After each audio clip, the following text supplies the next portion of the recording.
En nuestra tierra, el sol no solo da vida al olivo y al trigo, también cuece a fuego lento las pasiones y los odios. Hablo de la Andalucía de finales del siglo XIX, un mundo de silencios pesados y miradas que lo dicen todo, un lugar donde la tierra tenía más valor que la vida de un hombre y el honor de una familia, más que la verdad. Aquí, en estos campos secos y agrietados, se sembraban las semillas de la fortuna para unos pocos y la miseria para la inmensa mayoría. La sociedad era un tapiz tejido con hilos gruesos y ásperos. Por un lado, los terratenientes, los caciques, dueños de cortijos que se perdían en el horizonte, hombres de palabra escasa y mano dura, cuyo poder se extendía desde el ayuntamiento hasta la última choza del jornalero. Por otro, nosotros, los que nos dejábamos la piel de sol a sol por un jornal que apenas alcanzaba para el pan. Vivíamos bajo una ley no escrita, una ley de respeto y temor, donde la justicia era un privilegio que se compraba o se heredaba. En este mundo de hombres, las mujeres éramos sombras silenciosas. Nuestro valor se medía por la dote, la honra y la capacidad de dar hijos varones. Éramos el pilar invisible de la casa, pero también el eslabón más frágil de la cadena. Un rumor, una sospecha, una palabra malintencionada, y la reputación de una mujer podía hacerse añicos, arrastrando con ella a toda su familia. Y en ningún lugar era esto más cierto que en nuestro pequeño pueblo, aferrado a las faldas de la sierra. Aquí es donde comienza nuestra historia, la historia de Elena. Antes de ser la viuda o la envenenadora, Elena era simplemente una muchacha del pueblo, hija de jornaleros, con la piel tostada por el mismo sol que nos curtía a todos, y unos ojos oscuros que guardaban la viveza de quien aún no ha sido doblegado por la vida. Tenía una belleza natural, sin adornos, de esas que florecen en el campo, una belleza que, en lugar de ser una bendición, se convirtió en su condena. La conocíamos desde niña, la recordábamos corriendo descalza por los caminos de tierra, con una sonrisa que parecía desafiar la dureza de nuestro destino. Tenía manos hábiles para el bordado y un conocimiento de las hierbas del campo que le había enseñado su abuela. Sabía cuál curaba la fiebre, cuál aliviaba la tos y cuál ayudaba a conciliar el sueño. Un saber ancestral, pasado de madres a hijas, que pronto se volvería en su contra. Y luego estaba él, don Álvaro de Mendoza, el cacique, un hombre que ya rondaba los 50, viudo y sin herederos. Su nombre se pronunciaba con una mezcla de respeto y miedo. Era el dueño de la mitad del valle, del molino de aceite y de la voluntad de muchos hombres. Un gigante de espalda ancha y mirada penetrante, acostumbrado a que el mundo se doblegara a sus deseos. Nadie entendió muy bien cómo los caminos de don Álvaro y la joven Elena llegaron a cruzarse de aquella manera. Se decía que él la vio un día en la fuente, llenando su cántaro, y quedó prendado de su juventud. Otros murmuraban que fue un trato, una forma de saldar las deudas de su padre, un jornalero que siempre andaba con el agua al cuello. La verdad, como suele ocurrir, se quedó atrapada en el silencio de las paredes del cortijo. El día de la boda fue un acontecimiento extraño. Hubo fiesta, sí, pero una fiesta sin alegría. El pueblo entero acudió, más por obligación que por devoción. Vimos a Elena, vestida con un traje que no era el suyo, con un velo que parecía una mortaja, caminar al altar del brazo de su padre. Su rostro era un poema de resignación. Se casaba con el hombre más poderoso de la comarca. Ascendía a un estatus que ninguna muchacha de su condición podría soñar, pero todos vimos en sus ojos que estaba entrando en una jaula de oro. La vida de Elena cambió de la noche a la mañana. De la humildad de la casa familiar pasó a la opulencia fría del cortijo de la Encinilla, una casa inmensa, con patios llenos de geranios y salones oscuros donde los retratos de los antepasados de don Álvaro la observaban con severidad. Dejó de ser Elena para convertirse en doña Elena, la señora de Mendoza, pero aquel doña sonaba hueco en boca de las criadas, que la miraban con una mezcla de envidia y desdén. Para ellas seguía siendo la hija del jornalero. Don Álvaro la trataba como a una de sus posesiones más preciadas. La cubría de joyas y vestidos caros, pero la mantenía aislada. No le permitía visitar a su familia más que en contadas ocasiones, y siempre bajo la atenta mirada de un capataz. Quería moldearla a su imagen y semejanza, convertir a la muchacha silvestre en una dama de sociedad, pero el espíritu de Elena no era tan fácil de domesticar. En la soledad de aquel cortijo, Elena se refugió en lo que conocía, el pequeño huerto que le permitieron cuidar. Allí, entre tomillo, romero y lavanda, volvía a ser ella misma. Cultivaba sus hierbas medicinales, las mismas que su abuela le enseñó a usar. Preparaba infusiones para los dolores de cabeza de las criadas, ungüentos para las quemaduras de los mozos. Era su pequeño reino, un rincón de libertad en medio de su prisión.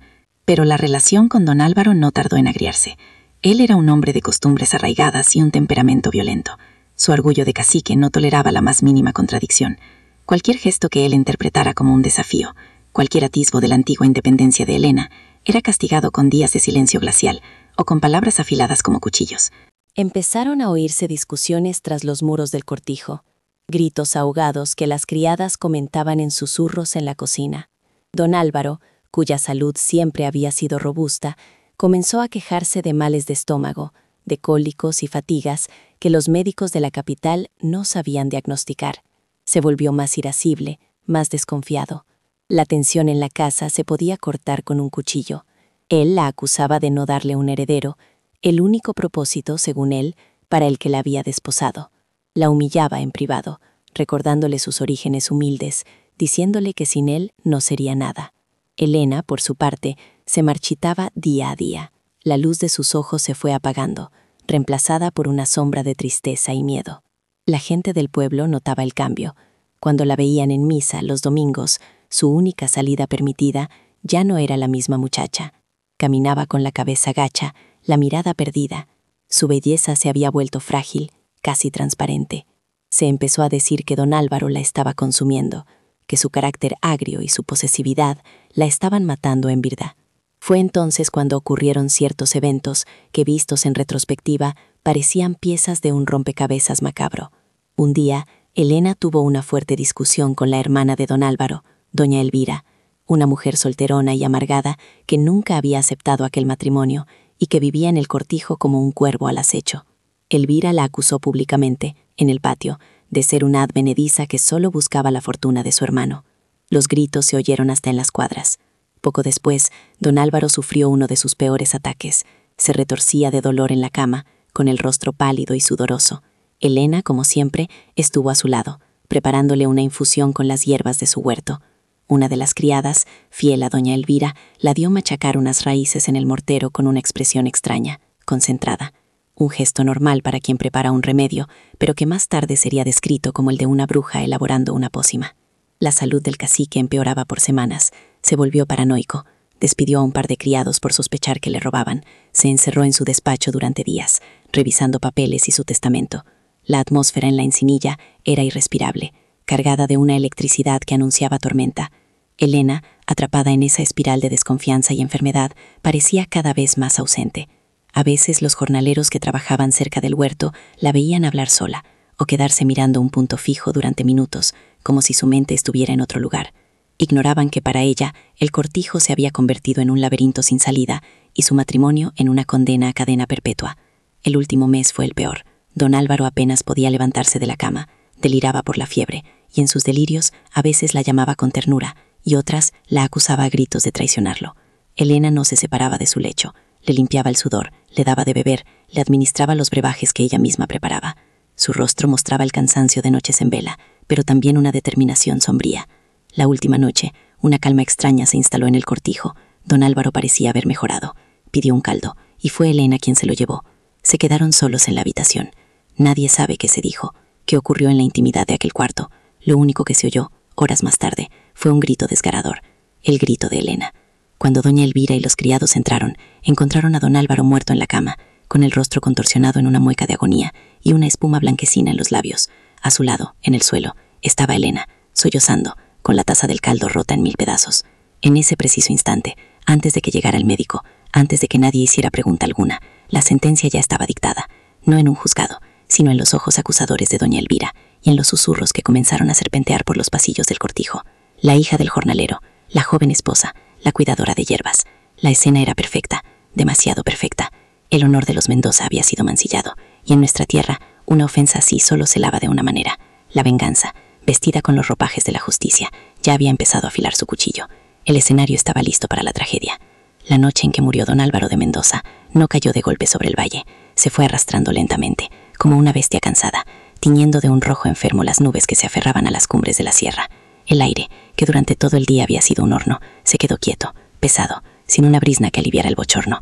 En el cortijo de la encinilla, el silencio era tan denso que se podía masticar. Era un silencio expectante, un silencio de víspera. Aquel día, contra todo pronóstico, don Álvaro había amanecido mejor. La fiebre que lo consumía desde hacía semanas había remitido, y un poco de color había vuelto a sus mejillas cenicientas. Incluso pidió que abrieran los postijos de la ventana de su alcoba, algo que no hacía desde el principio del verano. Miró sus tierras, sus olivares que se extendían hasta donde alcanzaba la vista, y dicen que una sombra de su antigua arrogancia asomó en su mirada. Elena pasó la mañana a su lado, como siempre. Le cambió las sábanas empapadas en sudor, le humedeció los labios con un paño y le leyó en voz baja unos pasajes de un libro de cuentas, porque ni en el lecho de muerte descansaba su mente de los números y las posesiones. Él la observaba en silencio, con una expresión indescifrable.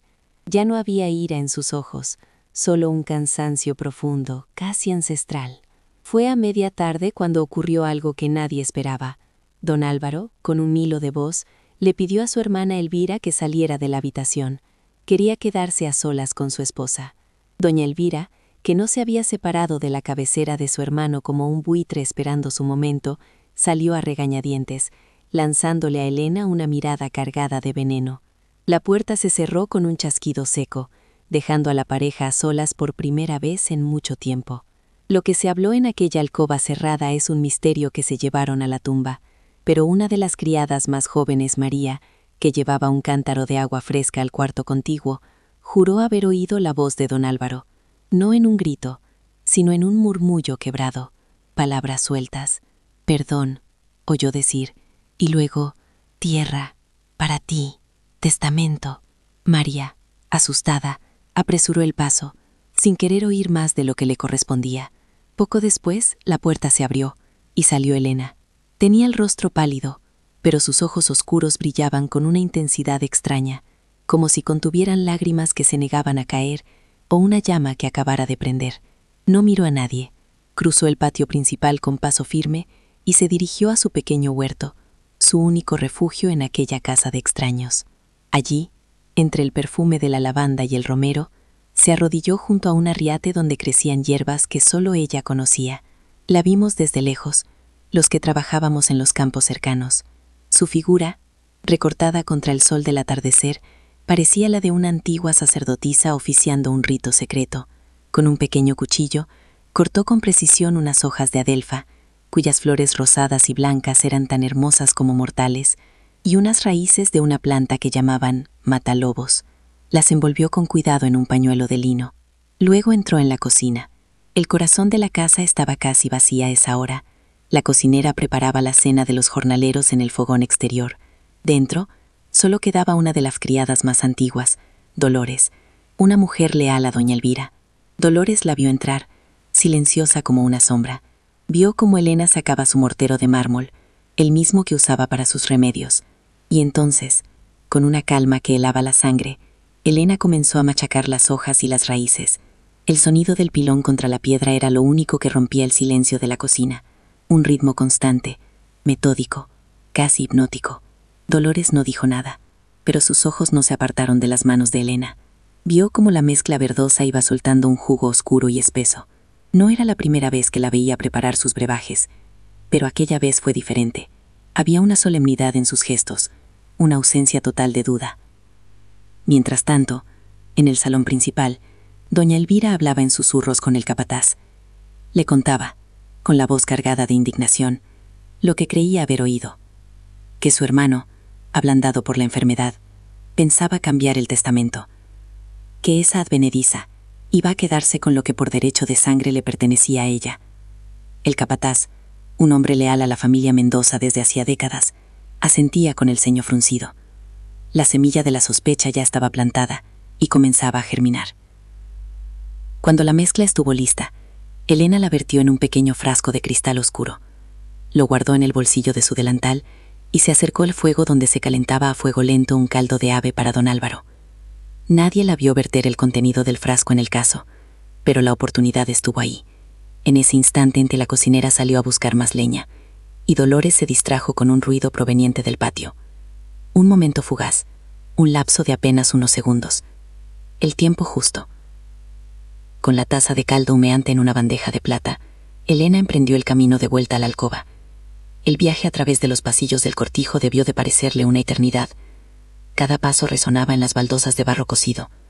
Los retratos de los antepasados de su marido la miraban desde las paredes, con sus ojos pintados, severos y acusadores. El peso de la taza en sus manos debió de ser inmenso, no por el caldo, sino por lo que representaba. Una decisión, un punto de no retorno. Al llegar a la puerta, respiró hondo. La abrió sin llamar. Don Álvaro estaba recostado sobre varias almohadas, con la mirada perdida en las vigas del techo. Cuando la vio entrar, una leve sonrisa se dibujó en sus labios agrietados. —¿Elena? —preguntó con voz débil. —Traigo tu caldo, Álvaro. Te sentará bien —respondió ella, y su voz sonó sorprendentemente firme. Se sentó en el borde de la cama, como había hecho tantas veces. Acercó la cuchara a los labios de su marido. Él tomó el primer sorbo, y luego otro. —Está bueno —dijo él—. Tiene el sabor de tus hierbas. Elena no respondió. Solo siguió dándole el caldo, cucharada a cucharada, con un pulso que no temblaba.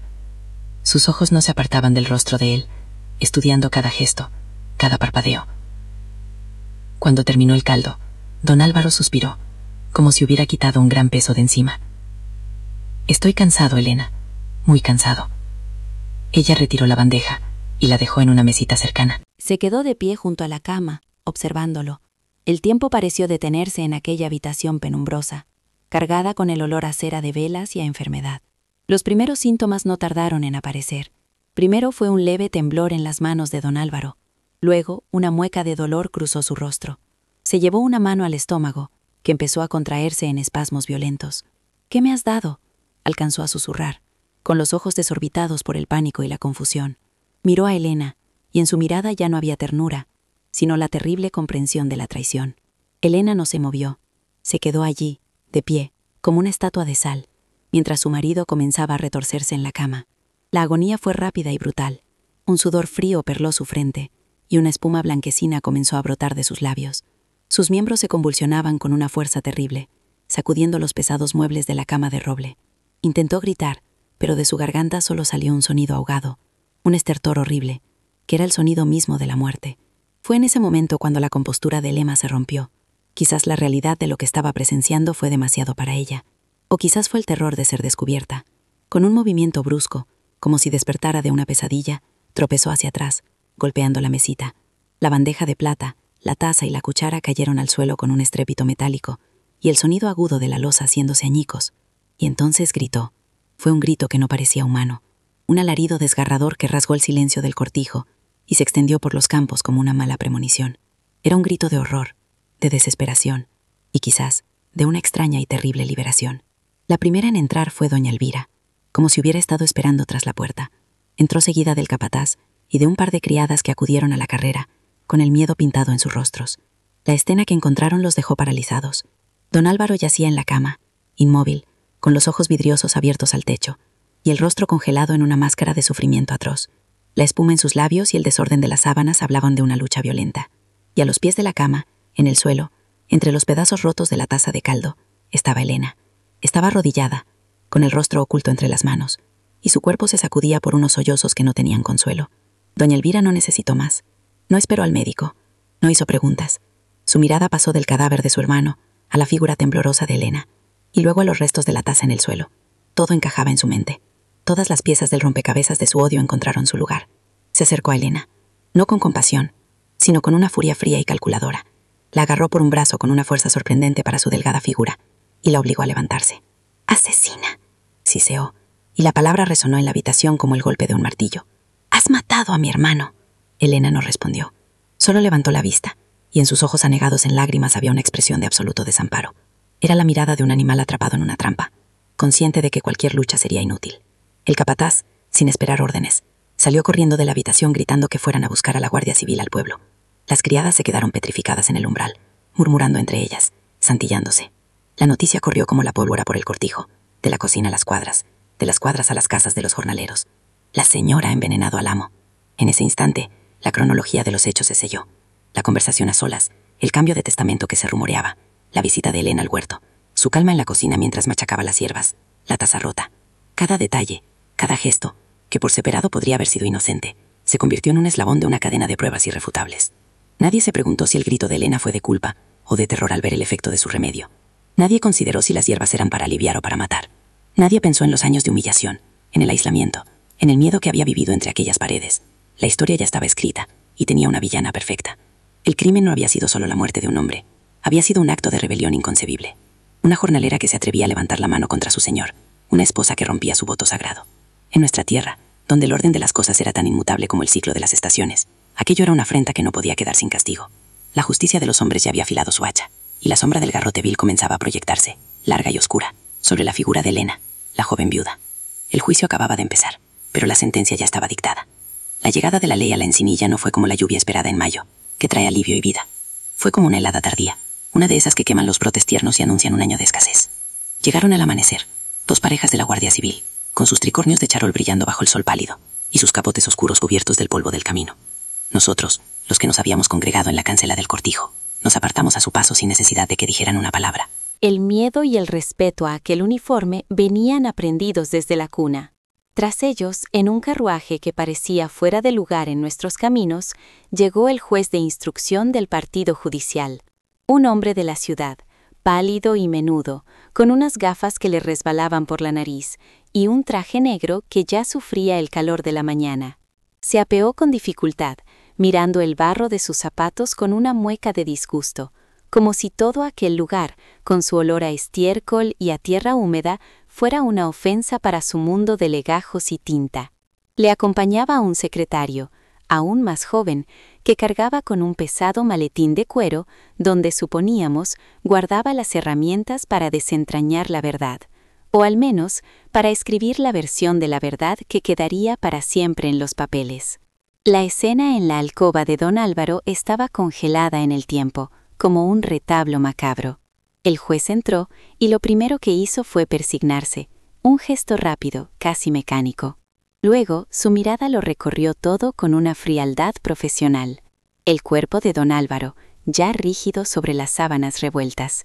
La mueca de dolor grabada en su rostro.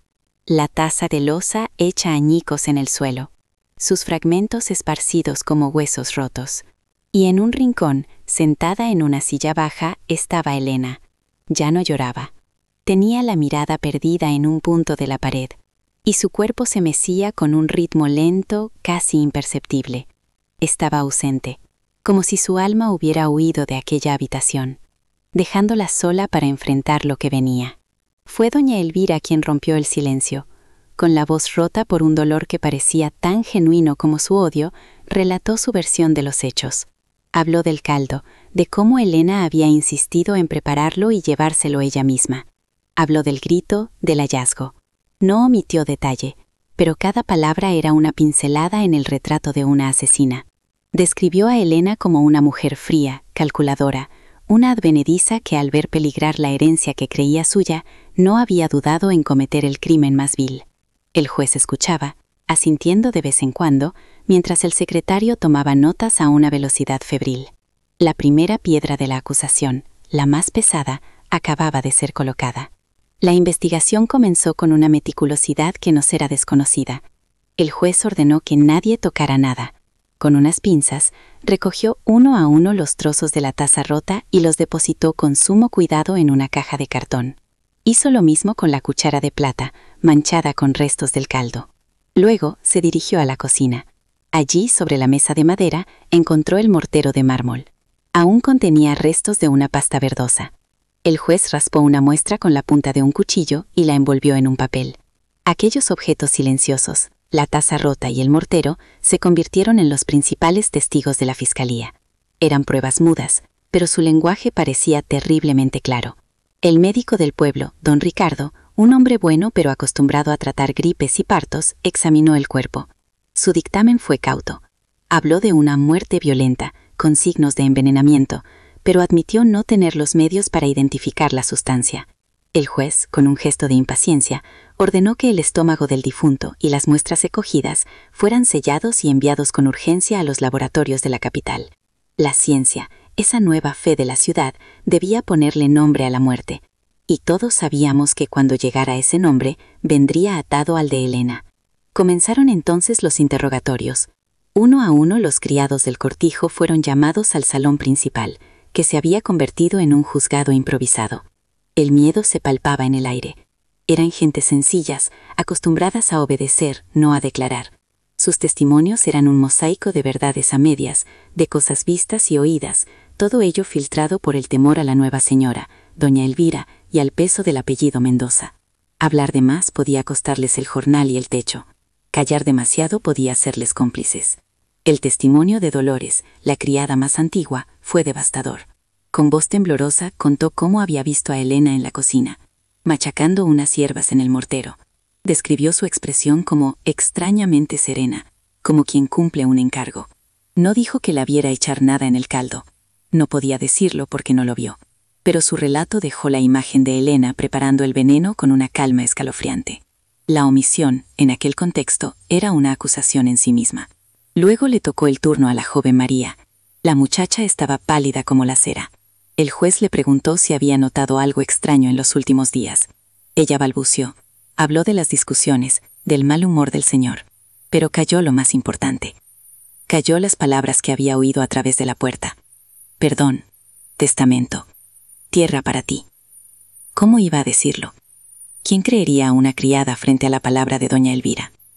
En su mente infantil, el miedo a ser despedida o acusada de mentir era más fuerte que el deber de contar toda la verdad. Su silencio se convirtió en otro ladrillo en el muro que se construía alrededor de Elena. Mientras la justicia de los hombres se abría paso entre los muros de la Encinilla, la noticia ya había saltado la cancela y corría por el pueblo como un reguero de pólvora seca. Al principio fue un murmullo, una pregunta incrédula en la plaza, pero pronto se convirtió en una certeza. La mujer del cacique lo ha envenenado. Las mujeres se santiguaban al pasar por la puerta del cortijo. Los hombres, en la taberna, recordaban la boda, y sus comentarios eran sentencias. Demasiado joven para él. Se casó por el dinero. La cabra siempre tira al monte. La historia de Elena se convirtió en una fábula con moraleja sobre la ambición y el peligro de mezclar las sangres. En menos de 2 días, el escándalo había llegado a la capital de la provincia. Aparecieron los primeros periodistas, hombres con libreta y sombrero que hacían preguntas a todo el que quisiera hablar. Revoloteaban como cuervos sobre la carroña, buscando los detalles más escabrosos, las anécdotas más jugosas. La historia de la joven y bella campesina que envenena a su viejo y rico marido era demasiado buena para dejarla escapar. Era un drama de los que llenaban las páginas de los folletines por entregas, y ahora lo tenían en vivo y en directo. Los periódicos no tardaron en bautizarla, la envenenadora de la Encinilla. El apodo, sonoro y terrible, se grabó a fuego en la mente de todos. Unos diarios la pintaban como una mujer fatal, una campesina astuta y sin escrúpulos que había planeado el crimen con una frialdad diabólica. Otros, los de corte más liberal, insinuaban un drama pasional, un crimen nacido de la desesperación y los malos tratos. Pero en ambas versiones, la conclusión era la misma. Elena era culpable. La presunción de inocencia era un lujo que nuestra tierra no se podía permitir. El caso se convirtió en el tema de conversación en los casinos de los señoritos y en los patios de las vecinas. Se debatía sobre la naturaleza del veneno, sobre la maldad inherente a ciertas mujeres, sobre la decadencia de las costumbres. El crimen de la Encinilla dejó de ser la tragedia de 2 personas para convertirse en un espectáculo público, un espejo en el que la sociedad se miraba para reafirmar sus propios prejuicios y temores. Elena ya no era una persona, era un símbolo, un caso. Mientras tanto, la investigación oficial seguía su curso. Elena fue trasladada al depósito municipal del pueblo, una celda húmeda y oscura en los bajos del ayuntamiento. Allí, finalmente, el juez pudo interrogarla. Durante horas, intentó arrancarle una confesión, pero Elena se había encerrado en un mutismo absoluto. Solo negaba con la cabeza, una y otra vez, mientras las lágrimas rodaban en silencio por sus mejillas sucias. Su silencio, lejos de ser interpretado como un signo de trauma o inocencia, fue visto como una prueba más de su astucia y su corazón endurecido. El juez, frustrado, cambió de táctica. Le preguntó por las hierbas. ¿Qué hierbas eran? ¿Para qué las usaba? Fue entonces cuando Elena habló por primera vez. Con un hilo de voz, explicó que eran remedios que le había enseñado su abuela, que la mezcla que preparó era para aliviar los terribles dolores de estómago de Álvaro, para calmar sus retortijones. Mencionó la adelfa, sí, pero dijo que en dosis muy pequeñas, como se había hecho siempre en el campo, servía como purgante y calmante. Una explicación plausible para nosotros, los que conocíamos los saberes de la tierra, pero que sonó a cuento de brujas en los oídos del hombre de leyes. La defensa de Elena cayó en saco roto. ¿Quién iba a creer que una hierba conocida por matar al ganado podía ser usada como medicina? Era su palabra, la de una jornalera sin estudios, contra la sospecha generalizada y la lógica aplastante de los hechos. Su conocimiento, aquel saber ancestral que había sido su único refugio en el cortijo, se convertía ahora en el arma que la condenaría. Era la prueba definitiva de que ella, y solo ella, poseía los medios y la pericia para cometer aquel crimen. Una semana después, llegaron los resultados del laboratorio de la capital. El informe era conciso y demoledor. En el estómago de don Álvaro de Mendoza y en los restos del caldo se habían encontrado altas concentraciones de oleandrina, el principio activo de la adelfa. Un veneno potentísimo, de acción rápida y efectos devastadores. La ciencia había hablado, y su veredicto confirmaba lo que todos ya daban por hecho. La causa de la muerte era, sin lugar a dudas, un envenenamiento intencionado. Con el informe en la mano, el caso quedó prácticamente cerrado para el juez. Tenía un móvil, la supuesta herencia. Tenía un arma, el veneno de la adelfa. Y tenía una culpable, la única persona con los conocimientos para usarlo y la oportunidad para administrarlo. La investigación, que había comenzado con una apariencia de objetividad, se había convertido en un simple proceso de confirmación de la hipótesis inicial. Hubo un momento, una pequeña grieta por la que pudo haberse colado la duda. El juez, revisando los papeles de don Álvaro, encontró un borrador de su testamento, fechado apenas 2 días antes de su muerte. En él, contrariamente a lo que doña Elvira afirmaba, don Álvaro dejaba a Elena el usufructo de una parte considerable de sus tierras, en gratitud por sus cuidados y compañía. Este documento, en lugar de beneficiarla, fue retorcido en su contra. La fiscalía argumentó que Elena conocía este cambio y, temiendo que un don Álvaro recuperado pudiera volver a cambiar de opinión, decidió actuar rápidamente para asegurar su fortuna. La posible prueba de su inocencia se transformó en la prueba definitiva de su móvil. Se le asignó a Elena un abogado de oficio, un joven licenciado de la capital llamado Javier, lleno de buenas intenciones, pero sin experiencia en un ambiente tan hostil. Javier creyó en la historia de Elena. Vio en sus ojos no la frialdad de una asesina, sino el pánico de una víctima. Intentó buscar otras vías de investigación. Indagó sobre los enemigos de don Álvaro, que eran muchos: terratenientes rivales, jornaleros a los que había arruinado, familias que le guardaban rencor por viejas deudas, pero era como dar golpes contra un muro de piedra. Nadie quería hablar. El miedo al poder de los Mendoza seguía intacto, incluso con el cacique muerto. El joven abogado consiguió que María, la criada, declarara ante el juez lo que había oído tras la puerta. La muchacha, venciendo su miedo, repitió las palabras sobre el testamento y el perdón, pero su testimonio llegó tarde y fue débil. Doña Elvira lo desacreditó rápidamente, acusando a la joven de haber sido comprada o coaccionada por el abogado defensor. En un mundo donde la palabra de un señor valía más que la vida de un criado, el titubeante delato de una muchacha asustada no tenía ninguna posibilidad. Finalmente, tras un mes de instrucción, el juez dio por concluida la investigación. En su auto de procesamiento, describió los hechos con una lógica implacable, tejiendo cada prueba circunstancial, cada testimonio sesgado, cada silencio culpable, en una narrativa de la que Elena no podía escapar. Fue acusada formalmente de parricidio, un crimen castigado con la pena máxima.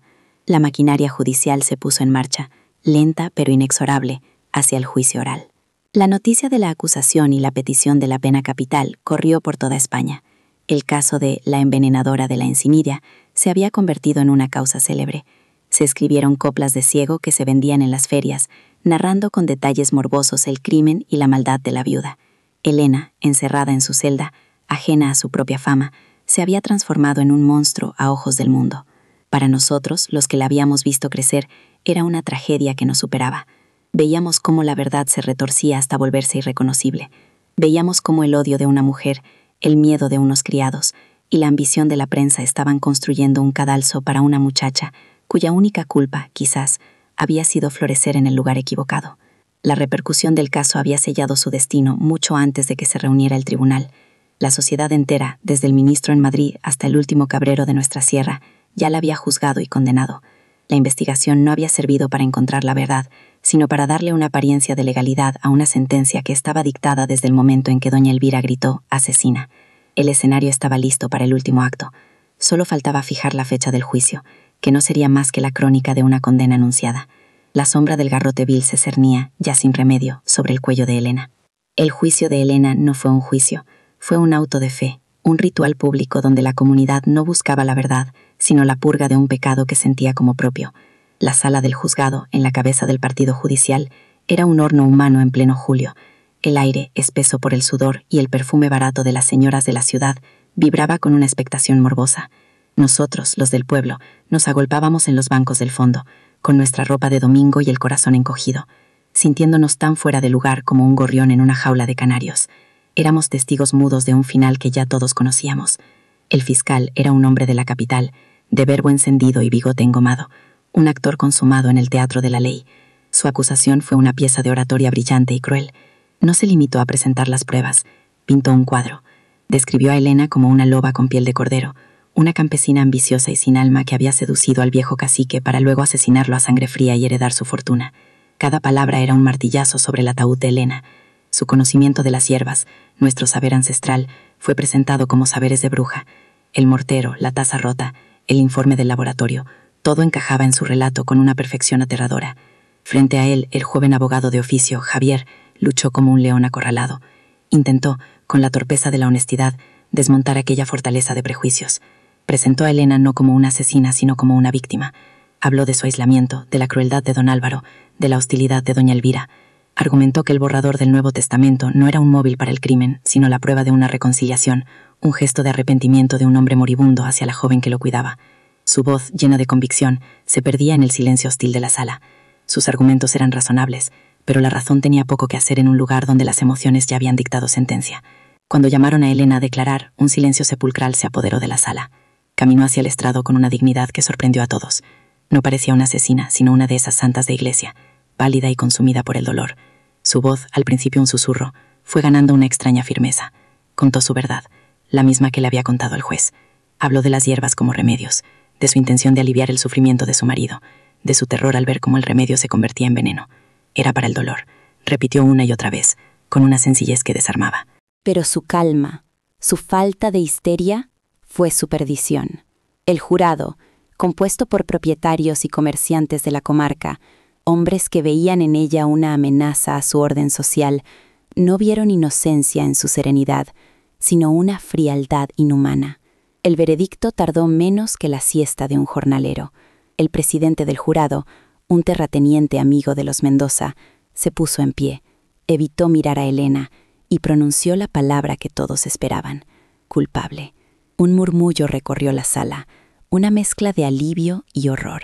Pero el verdadero golpe llegó con la sentencia del juez. Se ajustó las gafas, carraspeó y con una voz solemne que pretendía ser la voz de la justicia, la condenó a la pena máxima, pena de muerte en garrote vil. Esas palabras cayeron sobre nosotros como una losa. Vimos a Elena flaquear por primera vez, como si sus piernas se negaran a sostener el peso de esa frase. Se agarró al borde del estrado, y en sus ojos no había lágrimas, solo una infinita y desolada sorpresa. Los días que siguieron fueron una agonía lenta para todo el pueblo. Elena fue trasladada a la prisión de la capital, a la celda de los condenados a muerte. Javier, el abogado, se consumió presentando recursos de apelación, peticiones de indulto al rey, pero todos sus esfuerzos chocaban contra el mismo muro de indiferencia. El caso era demasiado famoso, la opinión pública demasiado unánime. Perdonar a la envenenadora de la Encinilla era un acto de debilidad que el poder no se podía permitir. Mientras, las coplas de Ciego con su historia se vendían por miles en toda España, convirtiendo su tragedia en un entretenimiento popular. El día de la ejecución amaneció gris y plomizo, como si el cielo de nuestra tierra se hubiera puesto de luto. En la plaza mayor de la capital de provincia habían levantado el tablado. Era un espectáculo terrible, una fiesta de la muerte a la que acudían gentes de todas partes como si fueran a una romería. Pero en nuestro pueblo, ese día, las calles estaban vacías, las puertas y ventanas se cerraron. Nadie fue a trabajar al campo. Un silencio pesado, un silencio de vergüenza, se instaló entre nosotros. Rezamos en nuestras casas, no por el alma de una asesina, sino por la de una muchacha a la que sentíamos que, de alguna manera, habíamos matado entre todos. No quiero recordar los detalles de su final. Nos contaron que caminó hacia el patíbulo con la misma dignidad serena que había mostrado en el juicio, que no lloró ni suplicó, que sus últimas palabras, dirigidas al sacerdote que la acompañaban, fueron: «Dígale a mi madre que yo no lo hice». Luego, el verdugo hizo su trabajo, y con el chasquido seco del hierro, se apagó la vida de Elena y nació su leyenda. En ese instante, la justicia de los hombres creyó haber cerrado el caso, pero lo único que hizo fue abrir una herida en la memoria de nuestra tierra que tardaría generaciones en cicatrizar. Tras la muerte de Elena, Doña Elvira se convirtió en la única dueña y señora de la Encinilla y de toda la fortuna de los Mendoza, pero la victoria le supo ceniza.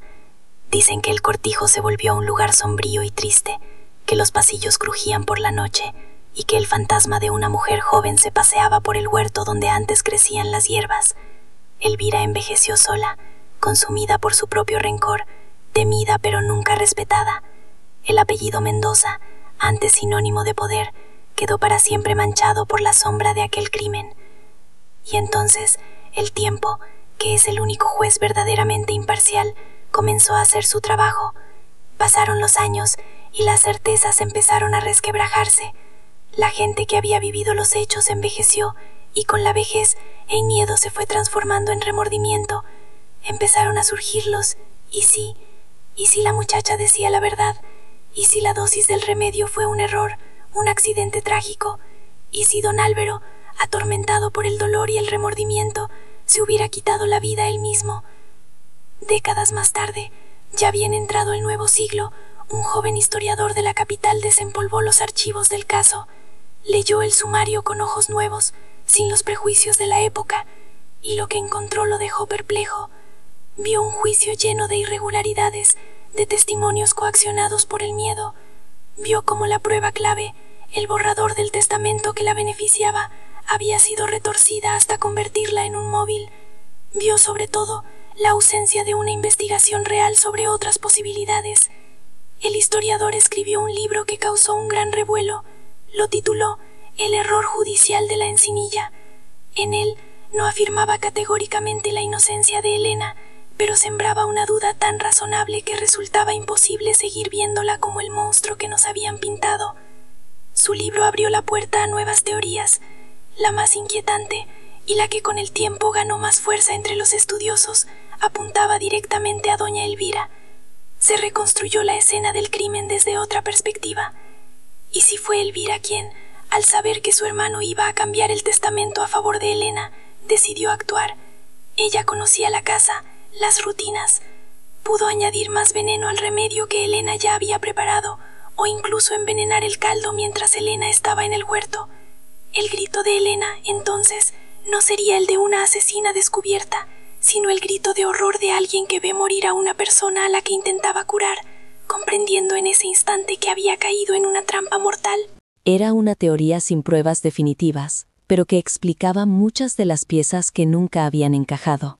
El caso de Elena se convirtió en un símbolo de la brutalidad de la pena de muerte, y su historia fue utilizada por quienes luchaban por su abolición en España.